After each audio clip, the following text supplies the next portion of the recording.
se secretan varias hormonas ahí que controlan a las glándulas periféricas. Entonces son 6 hormonas que se secretan en el lóbulo anterior, ¿no? En la adenohipófisis. La prolactina, la hormona del crecimiento, la adenocorticotropina, la hormona luteinizante, la hormona folículo estimulante y la estimulante de la tiroides, TSH, de la adenohipófisis. La neurohipófisis, la oxitocina y la vasopresina o la hormona tiroides, ¿no? Bien. Aquí tenemos entonces los diversos tipos de hormonas que se secretan en los distintos ejes, ¿no? Hipotálamo, hipófisis y glándulas periféricas. Por encima de la hipófisis está el hipotálamo, que secreta las hormonas hipotalámicas o los factores hipotalámicos que controlan a la hipófisis a través de estas hormonas, ¿no? Entonces, aunque la hipófisis es la glándula central, por encima está el hipotálamo que regula el funcionamiento de la hipófisis. Entonces, es el eje hipotálamo, hipófisis y órgano diana, órgano periférico o glándula periférica, ¿no? Hipotálamo,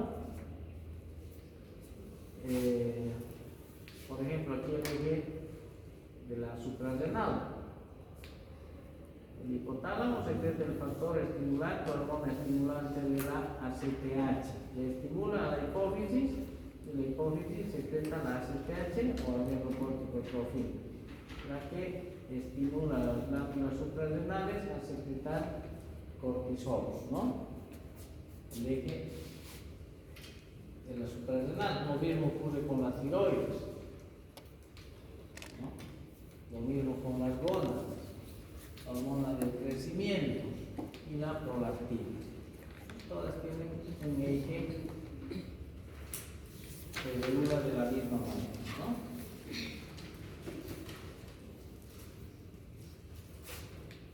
Entonces, tenemos lo mismo, ¿no?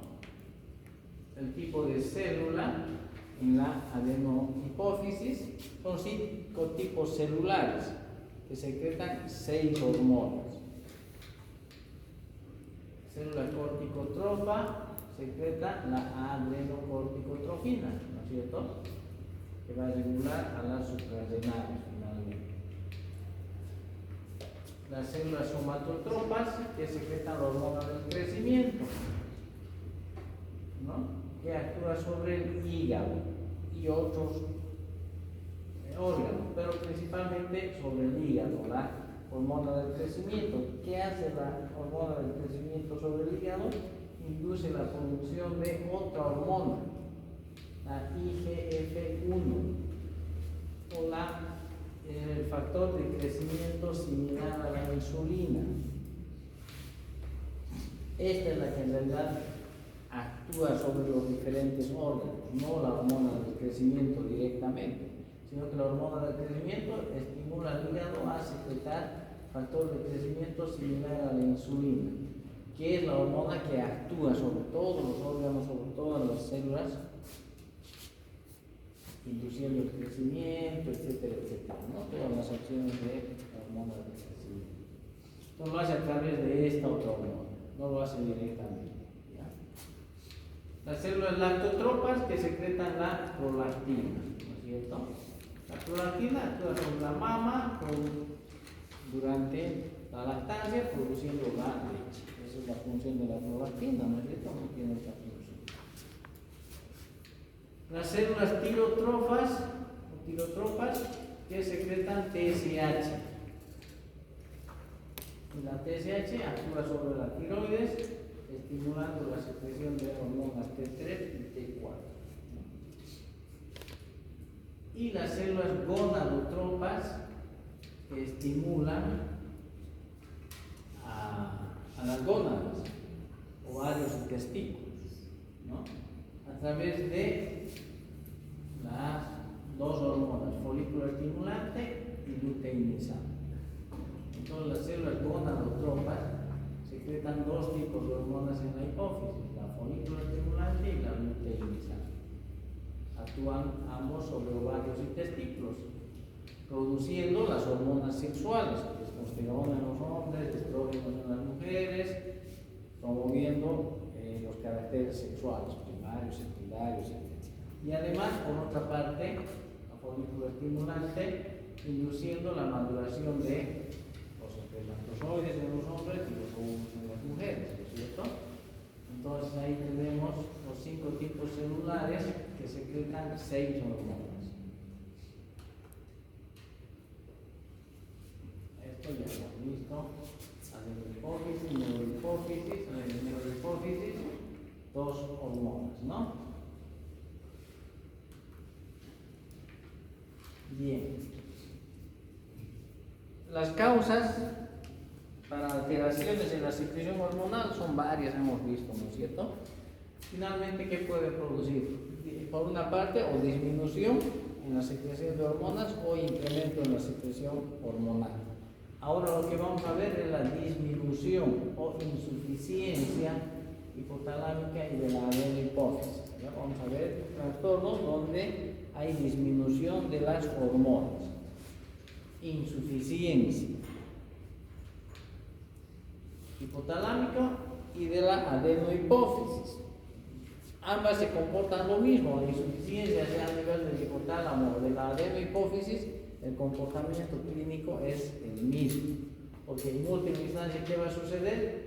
Disminución en la secreción de hormonas en la adenohipófisis. Eso se denomina hipopituitarismo. Entonces vamos a ver el hipopituitarismo, que es falta de producción o disminución en la producción de una o varias hormonas de la adenohipófisis, ¿no? De esas 6 hormonas que hemos visto, puede estar disminuida la secreción de una, de 2, de 3 o de todas las hormonas. A eso denominamos insuficiencia de la adenohipófisis o hipopituitarismo. Cuando son todas las hormonas insuficientes, se denomina panhipopituitarismo. Panhipopituitarismo, todas las hormonas, ¿no es cierto? Bien. ¿Por qué puede haber insuficiencia de la hipófisis en la secreción de las hormonas? Pues hay varias causas. Puede haber desde trastornos hereditarios, congénitos, ¿no es cierto? Tumores que provocan compresión de la hipófisis, procesos inflamatorios o infecciones que afecten a la hipófisis y que producen insuficiencia en su secreción, lesiones vasculares, un infarto a nivel de la hipófisis o una hemorragia a nivel de la hipófisis que va a alterar su funcionamiento, ¿no es cierto? Entonces hay varias causas que pueden provocar hipopituitarismo. ¿Ya? Bien, pero también el trastorno puede ser a nivel del hipotálamo, que la hipófisis esté normal, pero el problema sea en el hipotálamo, ¿no es cierto? Si en el hipotálamo hay algunas causas que estén motivando la disminución en la secreción de las hormonas hipotalámicas, no va a haber estímulo para la hipófisis y va a haber igual hipopituitarismo, ¿no es cierto? Pero en este caso, de origen hipotalámico. La hipófisis puede estar normal. Lo que pasa es que el hipotálamo no funciona y no estimula a la hipófisis. Pero el cuadro clínico al final va a ser el mismo, hipopituitarismo. ¿Está claro, no? ¿Eso? Entonces aquí está más desarrollado, vean todas las causas del hipopituitarismo, ¿no? Congénitos, relacionados con el desarrollo, defecto de factores de transcripción, displasia, aplasia. Aplasia es agenesia, falta de formación de la hipófisis, o displasia o trastorno en la formación de la hipófisis, ¿no es cierto? Entonces puede haber causa congénita, nace, ¿no es cierto? El niño con una aplasia, con una displasia y va a nacer con un hipopituitarismo. Tumores congénitos del sistema nervioso, silla turca vacía primaria, vean ausencia de hipófisis, se la denomina silla turca vacía. a nivel de la hipófisis. Pero también pueden haber trastornos a nivel del hipotálamo, ¿no es cierto? Trastornos hipotalámicos congénitos, igual displasias, etc. Hay varios síndromes que afectan ahí. No nos vamos a detener mucho. Es bien extenso y bien compleja esta parte, así que luego vamos a nombrar las causas. Las causas pueden estar a nivel de la hipófisis, hipotálamo, es decir, congénitas, ¿no? O pueden nacer normal y ocurrir traumas o traumatismos a nivel del sistema nervioso central que afecten a la hipófisis o al hipotálamo. Por ejemplo, extirpación quirúrgica de la hipófisis por alguna razón, un tumor, etc. a nivel de hipófisis, hipofisectomía, se saca la hipófisis para curar el tumor, pero el paciente va a quedar con hipopituitarismo porque ya no va a tener hipófisis, ¿no es cierto? Radioterapia, paciente que recibe radioterapia por un tumor, etc. a nivel del cráneo, va a destruir también a la hipófisis y el paciente va a quedar con hipopituitarismo. Traumatismos cráneoencefálicos, accidentes cerebrovasculares, etcétera, que lesionen la hipófisis también, ¿no? Neoplasias, vean, tumores a nivel del sistema nervioso central. Lo más común, lo más frecuente es un adenoma hipofisial. Adenoma es un tumor benigno de la hipófisis, pero que afecta en su funcionamiento, ¿no? Entonces, vean, neoplasias benignas, tumores en otras localizaciones, vecinos a la silla turca, parasillares, vecinos en el área, ¿no es cierto? Vean, meningiomas, adenomas, ependimomas, gliomas, etcétera, etcétera, ¿no? Todo tipo de tumores que pueden afectar esa zona. Quiste de Sartre, craniofaringioma, diversos tipos de tumores, ¿ya?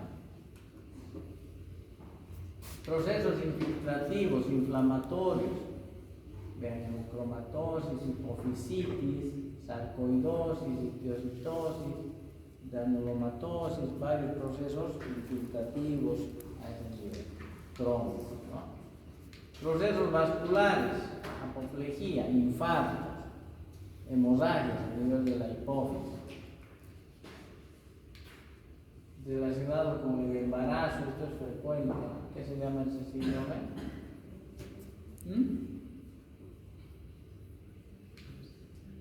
Durante el embarazo, un infarto o una hemorragia a nivel de la hipófisis que produce insuficiencia hipofisial. Para revisar, es frecuente.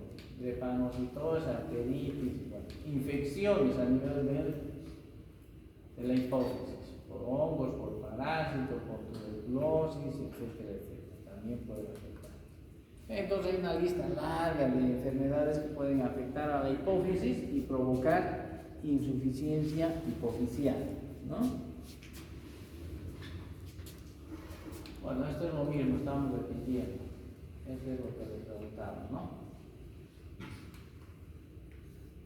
Trastornos infiltrativos están más desarrollados en el cuadro.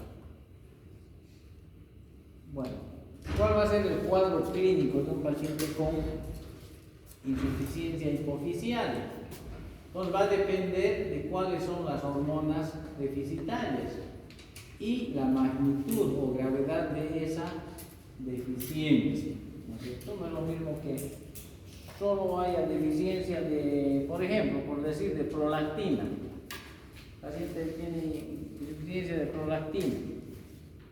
¿Qué síntomas va a tener? No va a poder dar de lactar nada más, ¿no es cierto? No va a producir leche en caso de que esté embarazada. Entonces no va a tener más síntomas. Y en el hombre no va a tener ningún síntoma si hay deficiencia de prolactina, ¿no es cierto? Entonces, pero si hay deficiencia de otra hormona, por ejemplo de tirotrofina, el paciente que va a tener un síndrome de hipotiroidismo por deficiencia de tirotrofina, ¿no es cierto? Va a tener hipotiroidismo en el paciente.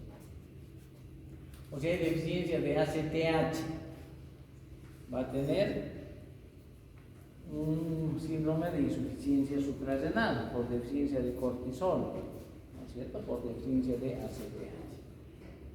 O puede ser que sea una sola hormona o varias hormonas, entonces va a depender, ¿no?, de qué hormonas, cuántas hormonas y la magnitud de la deficiencia, para que el cuadro clínico sea más o menos sintomático, ¿no? Por ejemplo, deficiencia de hormona del crecimiento. Hay deficiencia o falta de hormona del crecimiento. ¿Qué vamos a tener? Trastornos en el crecimiento en los niños, ¿no es cierto? Si la deficiencia se produce en el niño, ese niño va a dejar de crecer, va a quedar enano, ¿no es cierto? El enano hipoficial. Entonces, pero si el paciente ya ha terminado de crecer y recién tiene la afección, entonces ya no va a tener trastornos en el crecimiento, ¿no es cierto? Ya terminó de crecer, tiene estatura normal. Lo que va a tener es una composición anormal del organismo, va a tener trastornos en el metabolismo de la glucosa, de las proteínas, que van a repercutir en el funcionamiento de algunos órganos, ¿ya? Pero va a ser diferente entonces a la edad en que se presenta la deficiencia, ¿no? Si es en niños, va a quedar en algo. Pero si es en adultos, bueno, va a tener otro tipo de trastornos. Deficiencia de gonadotrofinas. Entonces, ¿qué vamos a aprender? Hemos dicho la folículo estimulante y la luteinizante. Gonadotrofinas. Entonces, en las mujeres, por ejemplo, va a haber trastornos menstruales, infertilidad o esterilidad, ¿no? Y disminución de la función sexual, esterilidad, pérdida de caracteres sexuales secundarios en los varones. Entonces es diferente porque la mujer tiene menstruación y todo aquello, sobre lo que va a afectar la insuficiencia de gonadotrofinas. En los varones principalmente, ¿no?, la virilidad, la libido y los caracteres sexuales secundarios. Disminución de TSH, o hormona estimulante de la tiroides o tirotrofina. ¿Qué hace? Estimula a la tiroides a secretar hormonas T3 y T4. La T3 y la T4, ¿qué acción tienen? Regula el metabolismo, ¿no es cierto?, de varias sustancias y también tiene que ver con el crecimiento. Un hipotiroidismo en un niño también va a ocasionar pérdida de estatura, otro tipo de enano, ¿no? Vamos a tener otro tipo de enano por disminución de TSH. Y en adultos vamos a tener hipotiroidismo. La disminución de la adrenocorticotrofina, esta estimula a las suprarrenales a secretar cortisol. El cortisol, ¿qué hace? Es la hormona del estrés, ¿no es cierto? Y también regula el metabolismo de muchas sustancias.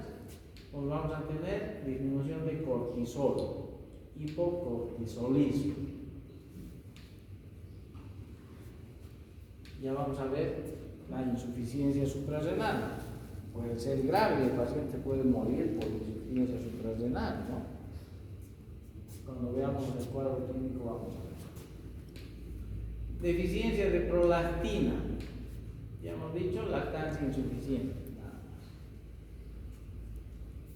Esto en la adenohipófisis. Si además se afecta la hipófisis posterior, vamos a tener entonces, ¿la oxitocina tiene alguna acción?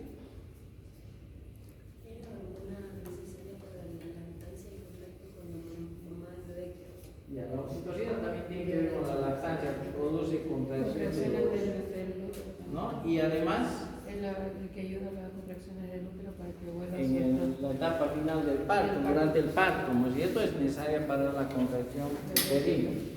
Más, fuera del embarazo, de la lactancia, no tiene ninguna acción, ¿no es cierto? Entonces la deficiencia de oxitocina prácticamente es asintomática, no tiene ninguna manifestación clínica.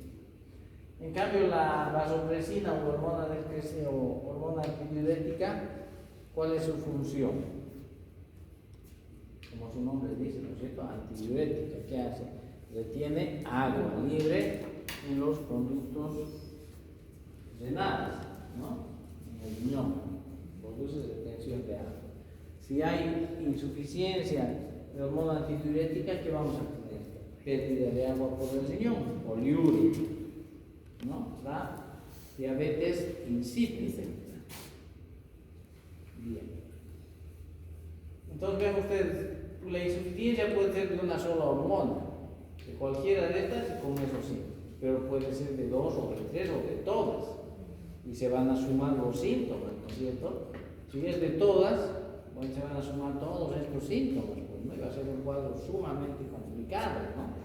El paciente seguramente va a tener mal pronóstico, se va a morir, va a ser difícil de controlar, ¿no? Con tantas insuficiencias y toda esta sintomatología, ¿no? Entonces va a depender de qué hormonas y en qué magnitud es la deficiencia para que se presente el cuadro clínico, ¿no?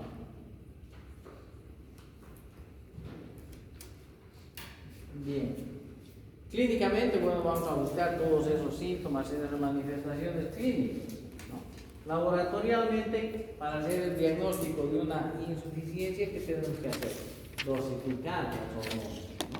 Tenemos que medir. Y vamos a encontrar niveles bajos de... Tenemos que evaluar el eje, hipotálamo, hipófisis y glándula periférica. No vamos a medir solamente si tenemos hipotiroidismo. Hipotiroidismo no vamos a medir solamente hormonas tiroideas, tenemos que medir también la TSH, tenemos que evaluar todo la hormona que se secreta en la hipófisis y las hormonas que se secretan en la glándula periférica. Eso tenemos que dosificar. Los factores liberadores no se evalúan lo suficiente evaluando las hormonas hipofisiales. Entonces ese es el eje. Tenemos que evaluar el eje en todos los ejes. Entonces, cuando pedimos dosificación de hormonas, tenemos que pedir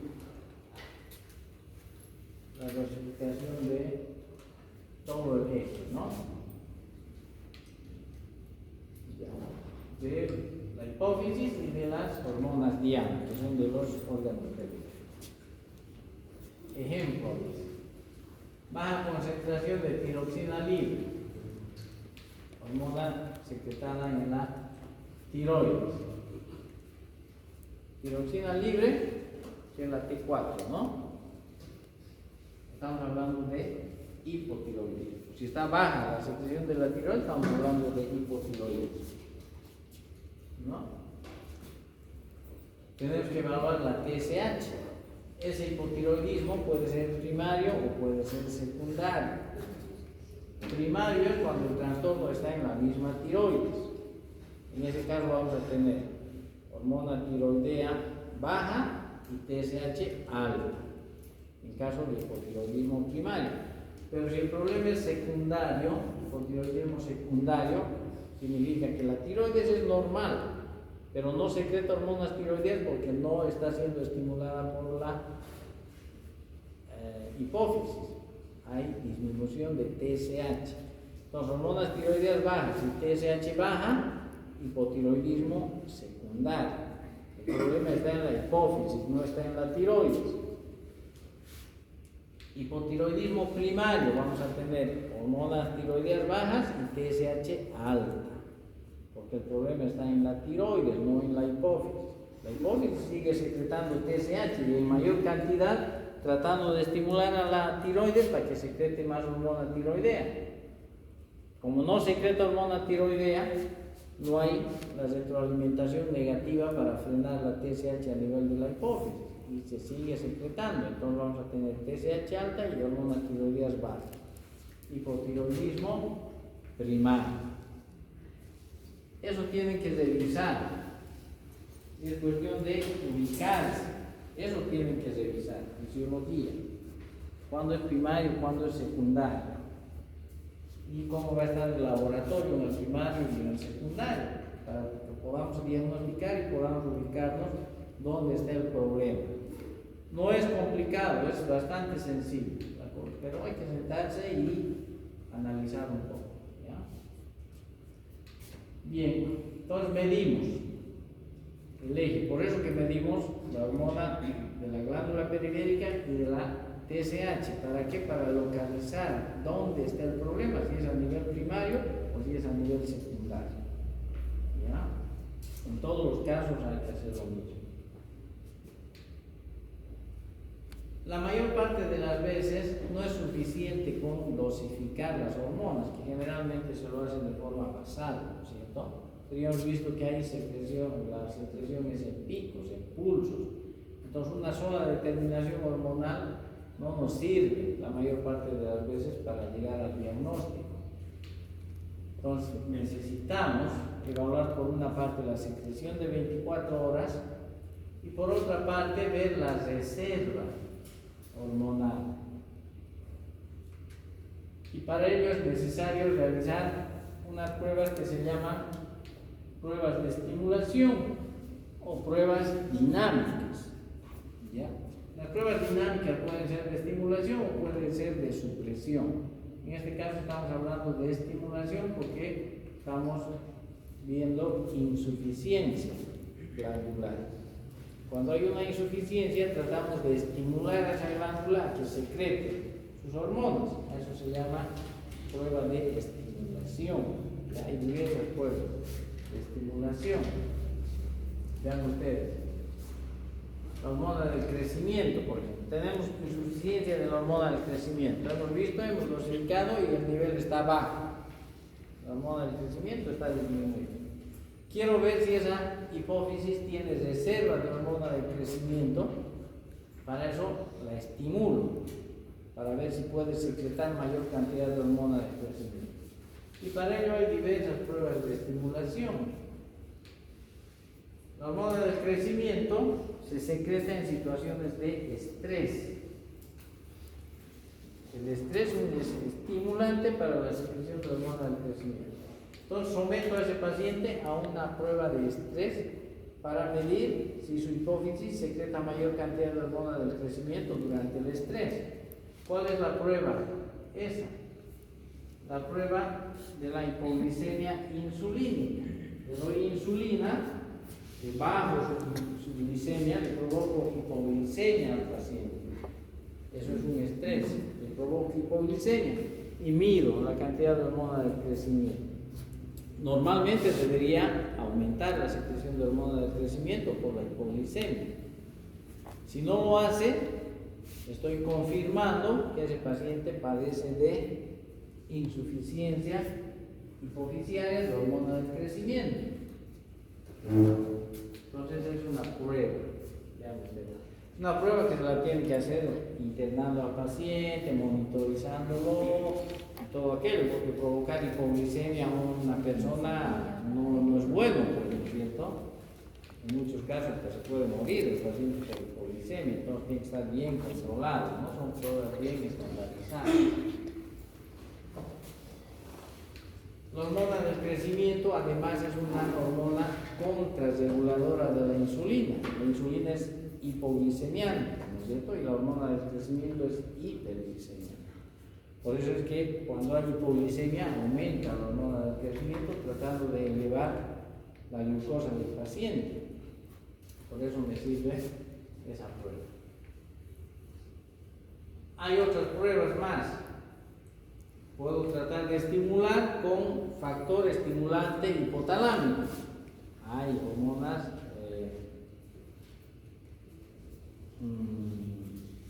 del hipotálamo, ¿no es cierto? Los factores estimulantes hay sintéticos. En muchos casos hay esas hormonas sintéticas y se pueden utilizar para estimular a la hipófisis a secretar la hormona del crecimiento, ¿no es cierto? Entonces, vean, hormona estimulante del hipotálamo. Son más difíciles pero de conseguir, ¿no? Y hay otras sustancias que también estimulan la secreción de la hormona del crecimiento, como la L-arginina, la L-lópata. No son otras pruebas que también sirven, son pruebas de estimulación. Por ejemplo, para la ACTH, la adrenocorticotrofina, lo mismo, es hormona del estrés, también la misma prueba de hipoglicemia sirve para estimular a la ACTH. Pues vean, aquí está más o menos cómo se hace. Se dosifica antes, 30 minutos antes de la prueba, durante cuando se está procediendo a la prueba, los 30, 70, 120 minutos, se dosifica glucosa y hormona del crecimiento para ver si se incrementa o no se incrementa, ¿no? Entonces, debería normalmente elevarse, vean, mayor a 3 microgramos por litro la hormona del crecimiento. Si no se eleva así, quiere decir que hay una insuficiencia de hormona del crecimiento, ¿no? Y para todas las hormonas hay pruebas de estimulación. ¿Vean? Para la prolactina también. Vean, para la adrenocorticotrombina hay una cantidad de pruebas. Las vamos a ver en la práctica, cuando estamos viendo práctica de endocrinología. Entonces todas estas pruebas vamos a revisar, ustedes las van a revisar, ¿no? Todas estas vamos a verlas con detalle. Igual para la TSH, para las gonadotrophinas también. Entonces hay